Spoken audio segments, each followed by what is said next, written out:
Good morning, students. Welcome to Pioneer Convent School. As we have started our chapter number 2, the earliest societies. And in the previous video, we have studied about Paleolithic age and Mesolithic age. And today we are going to start reading about Neolithic age.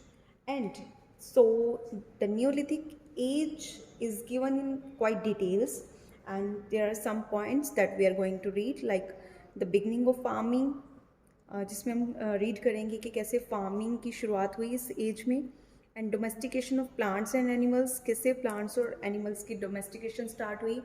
Leading a settle life means कैसे nomadic life से एक settled life start हुई, जिसमें उन्होंने start किया, house बनाने start किए, wheel की इन्वेंशन हुई, पॉटरी की इन्वेंशन हुई, टूल्स की इन्वेंशन हुई. एंड द लास्ट पॉइंट जो आपके नेक्स्ट पेज पे गिवन है, that is social practices and religious beliefs that we will studying in the Neolithic age. So let's start reading in the book. The Neolithic age stretched from 8000 BCE to about 3000 BCE. Means जो Neolithic age थी उसका जो time period था that was 3000 to 8000 BCE. In some places, however, Neolithic culture continue until 1000 BC. But कुछ places में, कुछ countries में ये माना जाता है कि ये जो न्यूलिथिक एज थी, ये जो न्यूलिथिक कल्चर था, ये 1000 BC तक कंटिन्यू रहा. During this period human life progressed and changed significantly as people settle down at one place. तो इस टाइम में जो ह्यूमन थे उनकी जो लाइफ थी काफ़ी प्रोग्रेस हुई, चेंजेस आए काफ़ी. मीन्स वो सेटल डाउन हुए कैसे, न्यूमेडिक लाइफ से वन प्लेस तक. मीन्स पहले क्या था, वो एक प्लेस से दूसरे प्लेस तक मूव करते थे, फिर बाद में उन्हें एक प्लेस पे सेटल होना स्टार्ट किया. The first point we are going to read beginning of the farming, कि फार्मिंग की बिगनिंग कैसे हुई. Several varieties of grain bearing grasses, means जिसमें अनाज उगाने वाली ग्रासेस, इंक्लूडिंग जिसमें इंक्लूड था wheat, barley and rice, grew naturally in different parts of the world. देखो जो डिफरेंट पार्ट्स ऑफ वर्ल्ड में, वहाँ पे ये जो व्हीट है, बार्ले एंड राइस, ये जो ग्रासेस थे ये नेचुरली ग्रो हो जाती थी. People who gathered wild grain for food, तो जो लोग थे उस टाइम उन्होंने जो वाइल्ड ग्रेन को गैदर करना स्टार्ट किया एज अ फूड. उन्होंने ऑब्जर्व किया that when seeds fell on the soil, कि जब भी कोई सीड गिर जाती थी सॉइल पर, दे ग्रू इनटू न्यू प्लांट्स, वो अपने आप न्यू प्लांट में ग्रो हो जाती थी, and produced many more seeds, और इस तरह और भी सीड्स ग्रो हो जाते थे. With this knowledge they gradually realised that they could grow their own food. तो इस तरह से उनको नॉलेज हुई, ग्रेजुअली मीन्स धीरे धीरे उनको रियलाइज हुआ कि तो हम तो अपना खुद का फूड भी ग्रो कर सकते हैं.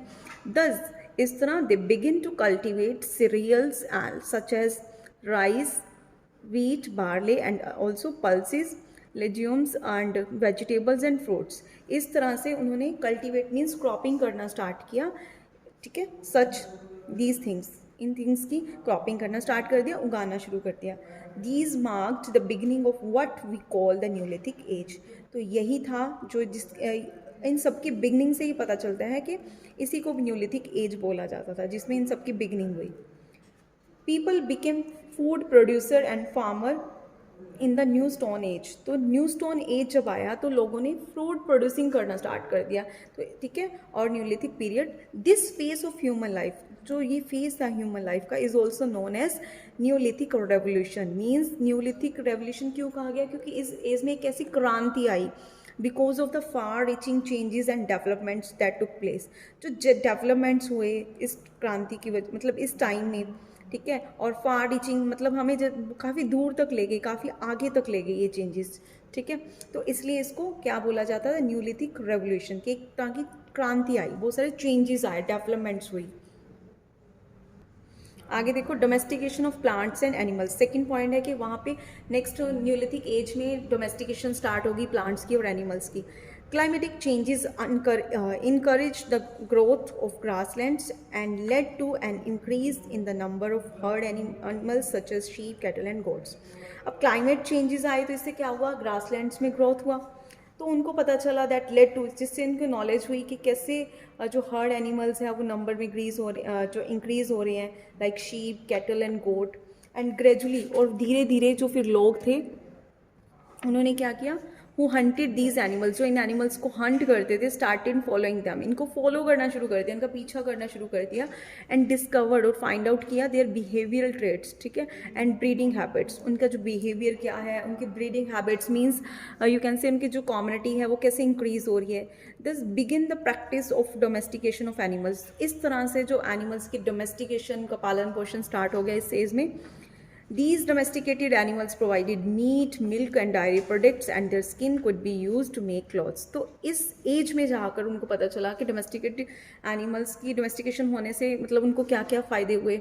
उनको मीट्स प्रोवाइड हुआ, मिल्क मिला, डायरी प्रोडक्ट्स मिले और उनकी स्किन का भी यूज़ किया जाने लगा for making clothes.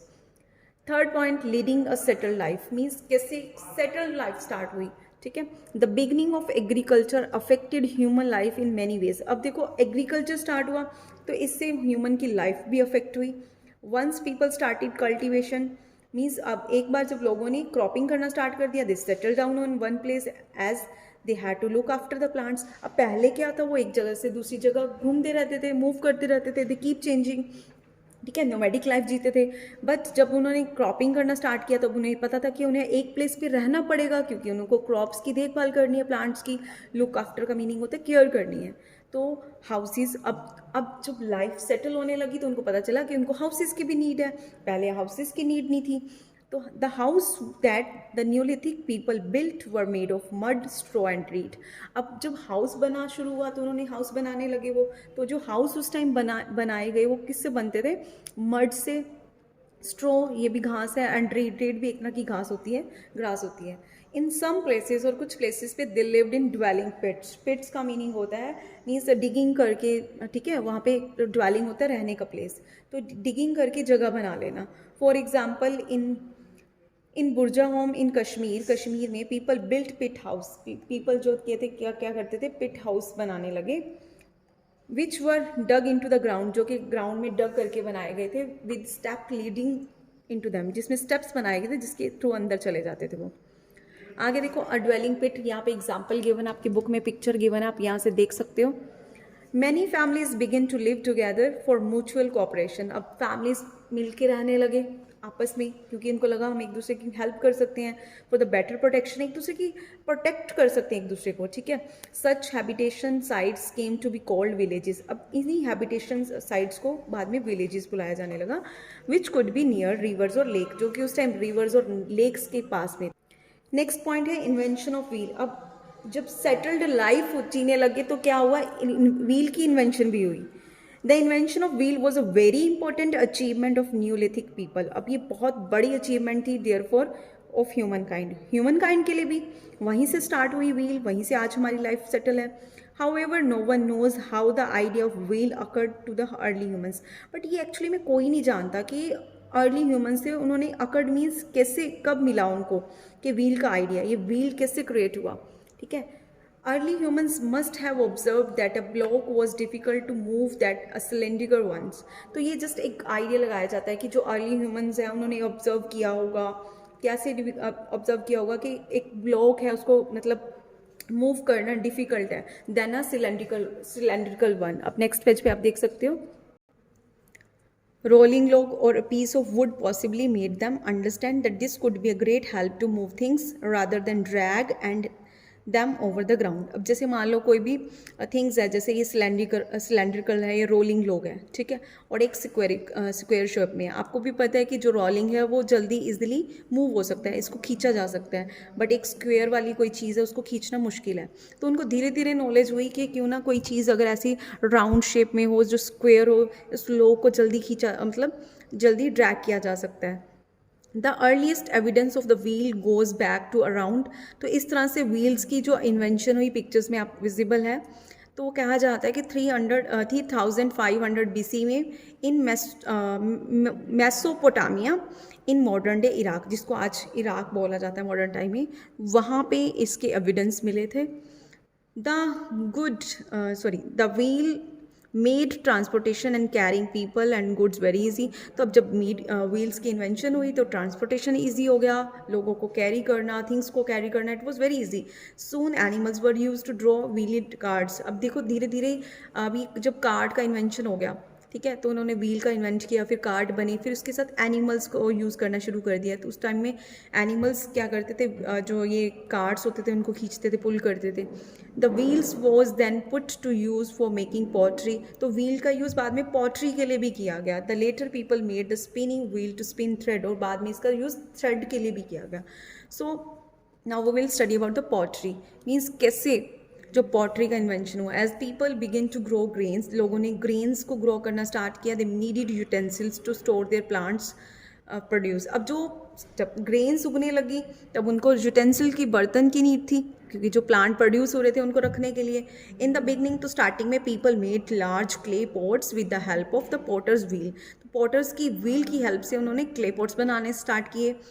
वूव baskets weaving start की, और डग पिट्स डग करना मीन्स डिगिंग करना स्टार्ट किया into the ground to store grains, means ground में डिगिंग करके पिट्स बना के भी उन्होंने स्टोर किया।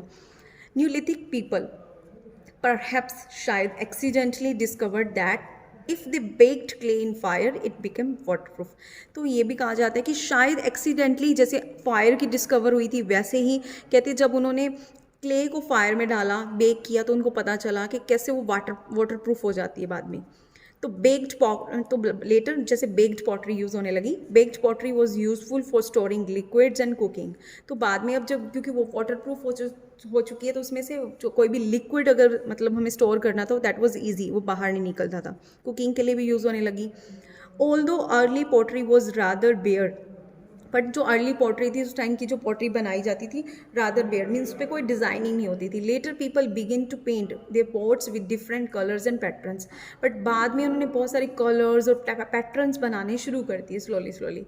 Connect to history, neolithic people learn to make baskets and slowly learn to weaves clothes. धीरे धीरे उन्होंने पहले बास्केट बनाना शुरू किया, फिर धीरे धीरे कपड़े। अब उनको कैसे पता चला कि क्लॉथ्स को वीव कैसे करना है? They must have observe the birds weaving their nest their rest, and उन्होंने देखा होगा कि जो बर्ड्स अब अपना नेस्ट कैसे बनाते हैं रेस्ट करने के लिए। And could have got the idea from there, maybe वहाँ से उनको आइडिया मिला। Cotton which was now grown, cotton जिसको ग्रो किया जाता था, was woven into cloth as the wool from domestication sheep and goat. तो sheep and गोट की जो वूल थी उसको यूज़ करके उन्होंने बाद में क्लॉथ्स बनाने शुरू किए। नाउ टूल्स, अब इसी एज में टूल्स की भी इन्वेंशन हुई। देखो स्टोन टूल तो पहले भी यूज़ होते थे, इसमें भी हुए, but stone tools have been found at many early farming sites, but they are slightly different from the earlier paleolithic tools. मैंने आपको पहले बताया क्योंकि पैलोथिक टूल्स थे वहाँ उस टाइम, उसके बाद नेक्स्ट एज आई, उसमें उसके बाद जो हम कह सकते हैं मैसोलिथिक एज आई, उसमें अलग तरह के टूल्स थे, वो थोड़े शार्प थे, स्मॉल थे, बट इसमें फिर और चेंजेस मिले।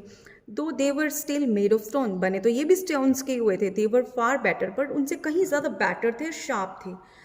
Neolithic tools were shaped and polished and they lasted longer. अब यहाँ पे इस न्यूलिथिक एज में जो टूल्स यूज़ किए उनकी बहुत अच्छी शेप थी, पॉलिश्ड किया गया उनको, एंड लास्टेड लॉन्गर मीन्स उनकी ड्यूरेबल टाइमिंग बहुत थी, ठीक है, काफ़ी टाइम तक चल सकते थे। बिसाइड हंटिंग, अब हंटिंग के अलावा Neolithic tools were used for other purposes, अब बहुत सारे पर्पज़ के लिए यूज़ किया जाने लगा। Stone axes, sickles and ploughs were particularly used at this time. अब इस टाइम ये कुछ a few images are given here. Arrows were used for hunting, hunting के लिए एरो का यूज़ किया जाता था। कुछ इमेजेस गिवन है कि इस तरह के स्टोन टूल्स यूज़ किए जाने लगे बाद में न्यूलिथिक जो है न्यूलिथिक एज में। And the last point that is social practices and religious belief. तो अब जो लास्ट पॉइंट है, और क्या चेंजेस आए? Neolithic people lived in the social groups called tribes. अब न्यूलिथिक जो पीपल थे उन्होंने ग्रुप्स में रहना स्टार्ट किया, जिसे ट्राइब्स बुलाया जाता था। ट्राइब्स जनजाति होती है ग्रुप में रहना। ग्रुप्स ऑफ फैमिलीज, फैमिली का ग्रुप होता था, usually related to each other, आपस में मिलकर रहते थे, एक दूसरे से रिलेट होते थे, मीन्स अपने रिलेटिव के साथ, and living together in villages में रहते थे, वर नोन एज ट्राइब्स। उस टाइम उनको ट्राइब्स कहा जाता था, ठीक है। अब जैसे हम सिटीज़ में, टाउन्स में रहते हैं, वहाँ नहीं रहते थे, वो ट्राइब्स बना के रहते थे, अपने ग्रुप्स में रहते थे। In order to make life smooth, अपनी लाइफ को स्मूथ बनाने के लिए, मीन्स ईजी बनाने के लिए, tribes usually had a leader, तो उनका एक लीडर होता था। ऑफन द ओल्डेस्ट, या तो वो बहुत बड़ा होता था, किसी बड़े पर्सन को चूज करते थे, या और the strongest man in the village, जो उनको प्रोटेक्ट कर सके, ठीक है। And who was obeyed by the other, जिसका मतलब कहना माना जाता था सबकी तरफ से, मीन्स दूसरे सारे उसका कहना मानते थे। विद इन अ ट्राइब, तो ट्राइब के अंदर there was usually some kind of a division of labour. अब जब मिलके रहेंगे तो लेबर मीन्स काम किसने क्या क्या करना है वो भी डिवाइड होगा। Some people usually man tilled the land, तो वो लैंड को रेडी करते थे एग्रीकल्चर के लिए, हंट करते थे and looked after the animals, तो ये काम मैन करते थे। एंड वुमेन जो औरतें थी, women also did agriculture work, अब वो भी एग्रीकल्चर वर्क करती थी। लुकड आफ्टर क्रॉप्स, क्रॉप्स को देखना and help in harvest, harvest होता है कटिंग एंड कलेक्टिंग करना, जब क्रॉप्स क्या हो जाते हैं, जब क्रॉप्स तैयार हो जाते थे, ठीक है, तो उनकी कटिंग करना, उनको कलेक्ट करना। Tribes had their own language, अब जो ट्राइब्स थी, जनजातियाँ होती थी उस टाइम, उनकी खुद की लैंग्वेजेस होती थी, फॉर्म ऑफ म्यूजिक होते थे एंड रिलीजियस बिलीव्स, उनके कुछ धार्मिक विश्वास होते थे। Too early people death was mysterious, but उस टाइम के जो लोग थे ना उनके लिए डेथ मिस्टीरियस थी, एक रहस्य था, उनको समझ नहीं आता था कि डेथ के बाद क्या होता है। वेन समवन डाइड, जब किसी की डेथ हो जाती थी, ही और she was buried with all her personal his और her personal weapons, tools and pottery. जब किसी की डेथ हो जाती थी ना, जब उसको बरी करते थे, दफनाते थे किसी भी पर्सन को, तो उनके जो पर्सनल वेपन्स थे, उसकी टूल्स थी, पोट्री, वो भी साथ में दफना देते थे, क्योंकि उनको लगता था ये चीज़ें भी उसके बाद में काम आएंगी। मीन्स उनके लिए डेथ क्या थी, मिस्टीरियस थी। Excavations have revealed neolithic burial sites in Burzahom in Kashmir, तो ये जो एक्सकवेशंस जब खुदाई हुई तो ये रिवील हुआ, सामने आई कुछ साइट्स, बरियल साइट्स, मैंने आपको कहा ना बरियल साइट्स भी हिस्टोरियंस के लिए बहुत इंपॉर्टेंट थी हिस्ट्री को जानने में। तब जब ये अपनी चीज़ें दफनाते थे, वेपन्स, टूल, पोट्री, तो इस तरह की चीज़ें कश्मीर में भी पाई गई, तो इस तरह से हिस्टोरियंस को नॉलेज हुई, ठीक है, न्यूलिथिक एज के बारे में। So students, we have read the chapter up to here and the chapter is finished now and the case study is given here. I think now you can read yourself, I will be helping you in the online class, ठीक है। तो case study के बारे में हम कहाँ online class में discussion करेंगे, but you have to read yourself first. Thank you, have a nice day and later you can do the exercises.